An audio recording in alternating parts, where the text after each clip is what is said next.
Hello everyone, welcome to another episode of Let's Just Go Travel. We are again in the van for another episode of Van Build.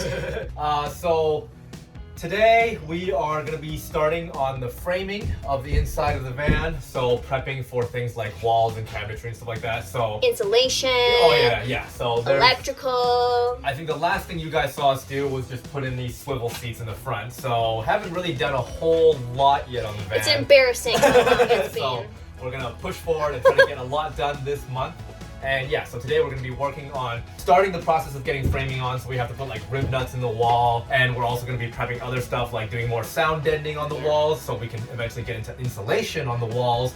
We don't exactly know what this episode will be about in terms of like, are we doing framing or doing insulation or doing both? Yeah, we'll see how far we get. We're just kind of flying by the seat of our pants based off of the weather outside because it's terrible here. Yeah.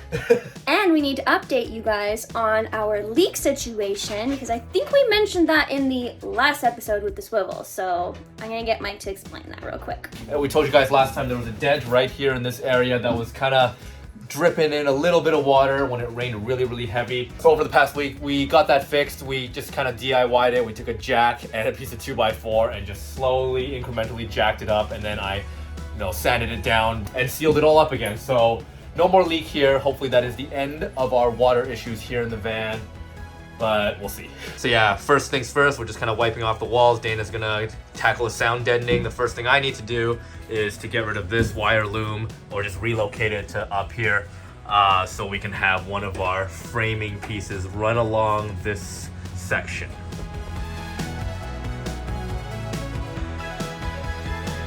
Okay, so the way that we're going to be attaching our wood framing to the walls is using these things called rivet nuts.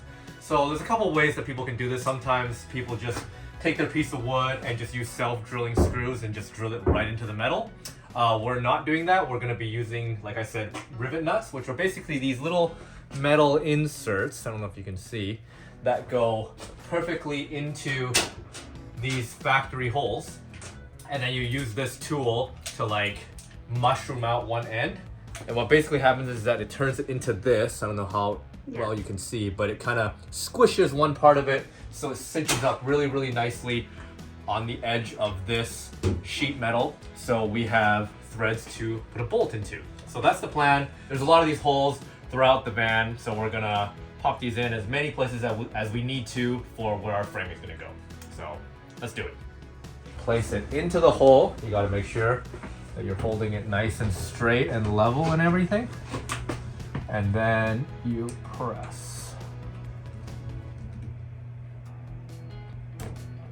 And that's it. And then now this thing is nice and cinched in. It's not going anywhere. And we can screw some wood into that.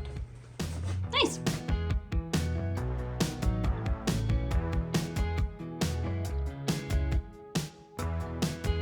All right, day 2 of whatever it is that we're doing. Mike, what are we doing again? Rib nuts? Yeah, and framing. And framing. There you go. That's what we're doing.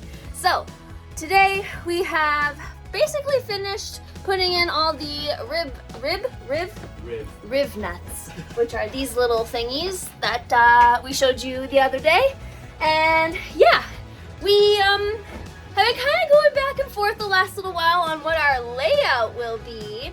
And there's some little hints here. Nothing's exactly where it's supposed to be. Like, this is not exactly where it's supposed to be, but maybe we will show you a quick sneak peek as to what we're thinking. Today, I'm hoping, and Mike's hoping, that we will at least start putting up some pieces of wood to frame and add support where we think we're gonna need it for when we actually build stuff in here. And yeah, that's kind of the goal for this weekend, so wish us luck. Are you ready, Mike? We can do this, one step at a time, right? One step at a time. All right, so I told you we'd give you a little sneak peek of our layout.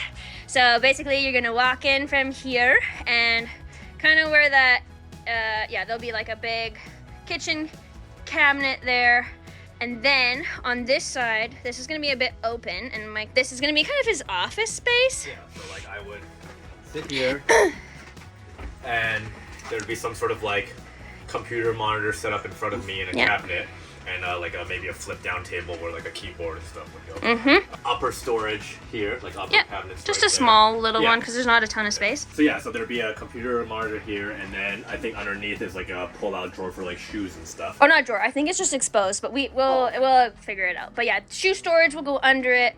Computer set up, and then they'll actually within that little like section there will likely be some more storage up here. And then there will be a hallway to our bathroom. This is the bathroom, and there'll be a sliding door right here. Yeah, this thing's just gonna hang out in there. Yeah. So this is our bathroom area. It's 24 by 36, and we're gonna have a cassette toilet that lives in here, and then whenever we need to actually shower, we'll just physically take it out. It's one of those portable ones, so it makes it really easy to move. Yeah. So yeah, this will be our shower. Yeah. And then you'll see our gigantic fridge, because that was a must-have from me. So we've already jumped the gun and bought this for real. So this is the actual fridge that will live in here. Yeah. It's a 12-volt off-grid fridge that is, you know, we're used to, from our RV travel, we're used to having like a big fridge and freezer. And most van builds, you know, have like the fridge and freezer that's like this tall. Super tiny. Total, right? Well, and the other vans that we've experienced have had pretty decent sized fridges. So not this big, but like they have been pretty tall, pretty big. So I think this would be fabulous. And we, you know, one less thing we're going to have to stop and do every single time. Yeah. Those are going to fold out the other way though. Yeah. But that'll be the fridge. And like we said, kitchen cabinets. This is going to be obnoxiously big.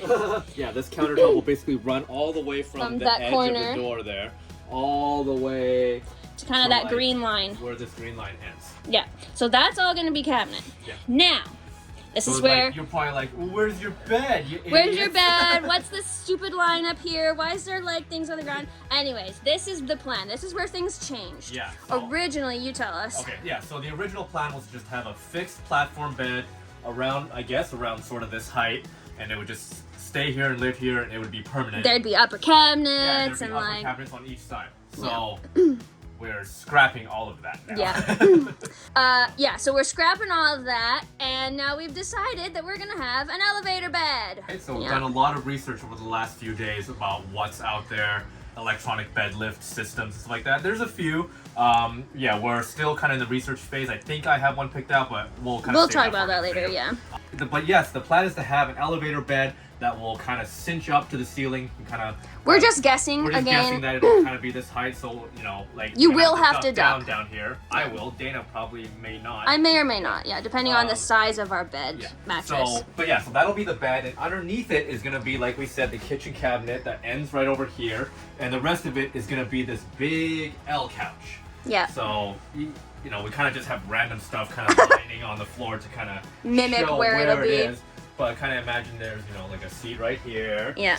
And a seat right here. And the seat will go all the way to there. So it will for sure be like a full L. And, you know, it'll pull out into a bed. So, like, when our friend Marissa comes, she'll have a spot. And, like, I don't know. I just feel like this is going to be the best of both worlds. I know that having an elevator bed and like the bench seats does lose a lot of storage space and garage space, but I feel like with our extra long cabinet and whatnot, we can create a tiny dresser. We're gonna have like a pull-out, like from the dresser we might have like a pull-out table thing so that this whole section hallway here is like just open.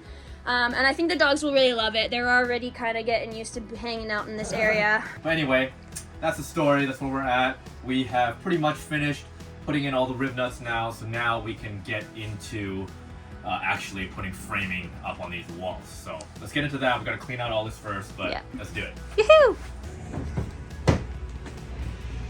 Alrighty, so getting on to cutting some wood now. So bought a whole bunch of Douglas fir boards from Home Depot. That's what we're going to use for all our wall framing. So yeah, cut our first one. It's gonna sit along here into all the rib nuts that I've put in. The reason we went with the rib nuts is so we wouldn't have to punch holes into the side of the van here. A lot of people do that, and it's a lot faster and easier just to, you know, get some screws and just sink them in like this, because now we have to make sure that we pre-drill all these holes that line up perfectly with all of these rib nuts. And the way that we're gonna do that is just get some parchment paper to the length of this board, hold it up against this, make all the holes, and then put it on here and make all the holes on here. So that's what we're gonna do. Let's give it a shot, see if it works. Okay, so we brought in the paper, lined it up with where the wood's gonna go, and now we're poking some holes where all the bolts are gonna go into the wall. So hopefully this works.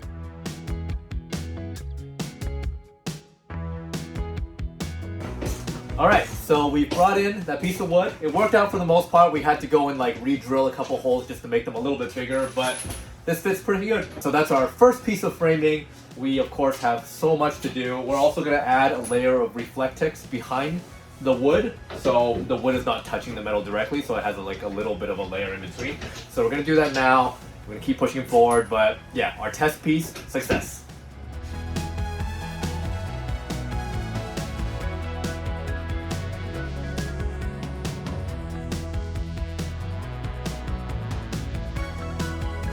Alrighty, hello. It's the next day.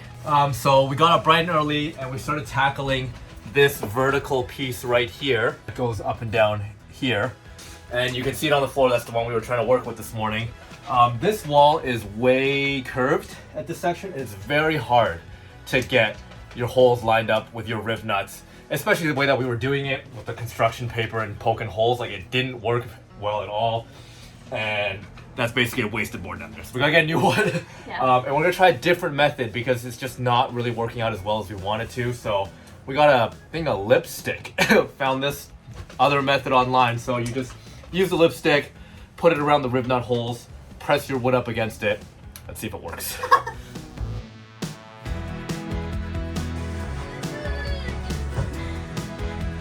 Okay, so it wasn't perfect, but it gave us a few.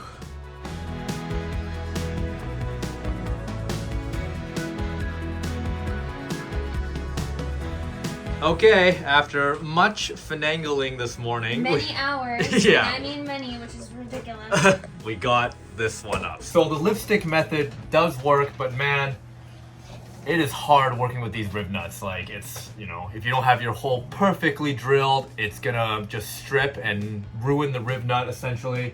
So you have to be very, very careful as you're progressing through this. And like, yeah, we basically have to take this board on and off like 3-4 times to drill a hole a little bit bigger, and then finally in. So we have 3 now. This is taking so much longer than we had expected.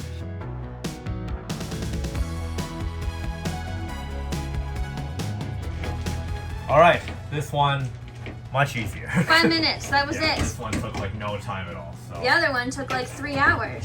Yeah, the curved ones are a pain in the ass. That feels good.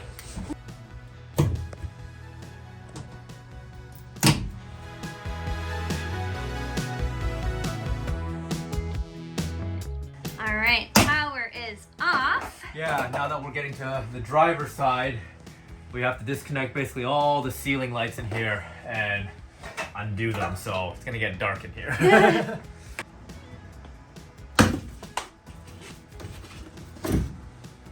All right. Well, that's what's back there. Oh, that's the airbag, isn't it?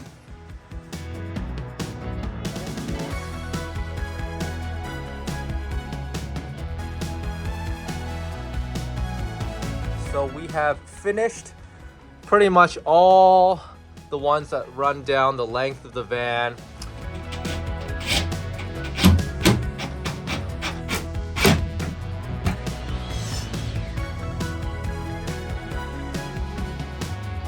Alrighty. Day 2000. Yeah, we've been working on this framing for quite a while now. So today we went and we picked up this big sheet of maple plywood at Home Depot and we stripped it down into some 4-inch pieces, and we're gonna put these as the furring strips for the roof. So the idea with these is that they're just going to go up here. We're gonna put rib nuts in these as well, same as the wall, and it's bend up and screw in. With the ceiling furring strips, we went with 1/2-inch thickness. With the walls of 3/4 inch, but since we have to bend all these like this, it's just better to go with a thinner one. And plus these are just gonna be for like ceiling panels and stuff, so they're not holding like a crazy amount of structural weight or anything. It's not like they're holding cabinets. It's just gonna be for the ceiling. So yeah, should be pretty cool. Popping off these factory lights here.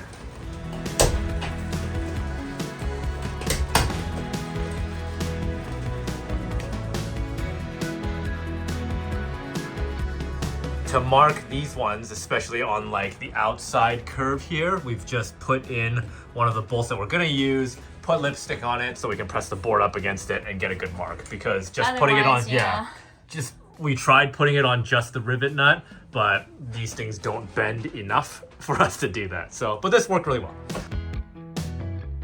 So we have finally finished all of this framing. That took a really long time.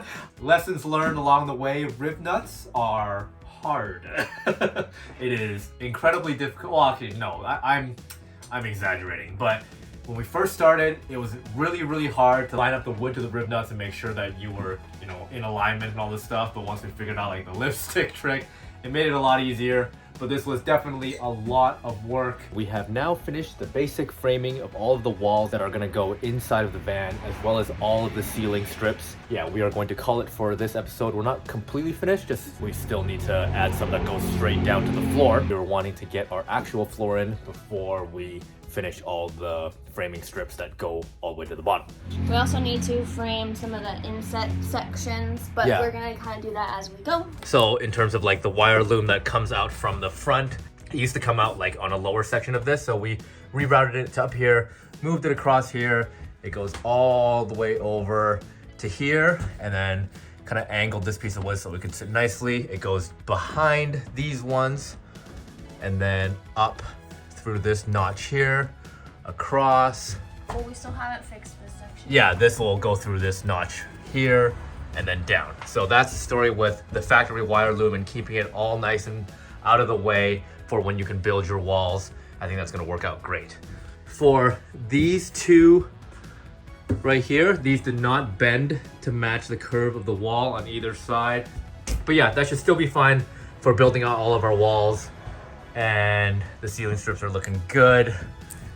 I think this turned out pretty awesome.